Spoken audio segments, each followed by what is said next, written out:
state I was in was anxiety, pure anxiety at its worst form. An Orleans County father has a special bond with his boy tonight after his son brought him back from the brink of death.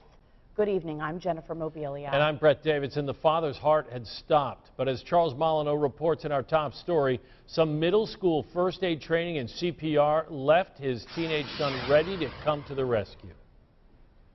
When paramedics rushed to the Capurso's house on Gaines Road, they were answering a call of a 64-year-old man in cardiac arrest. Not breathing, no pulse, a pretty grim scenario. But help was already here. And the cat's in the cradle and the silver spoon. Al Capurso sings about a father separated from his son, but he's never been closer to his own son, 18-year-old Ken. 3 weeks ago, Al's heart stopped, seconds after he'd called for his son, and Ken found him unconscious. It's quite scary to think of. If I was alone, I wouldn't be here. Got him.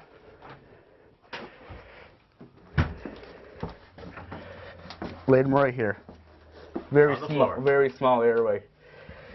I'd got down here, checked his breathing.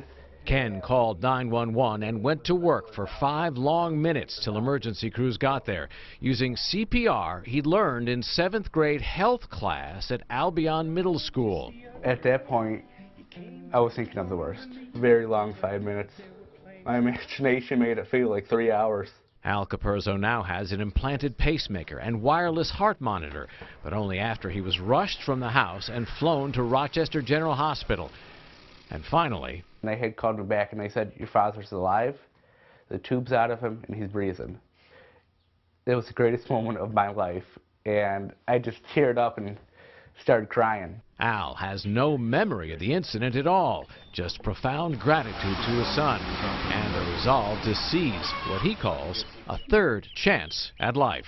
I think there's a little more urgency. The projects that I want to institute, I'm finding myself wanting to get them done so that I can see them come to fruition.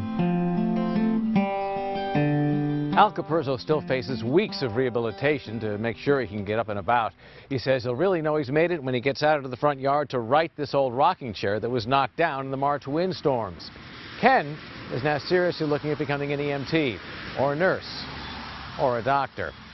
He went to talk to a college advisor this afternoon. In Albion, Charles Molyneux, News 10 NBC.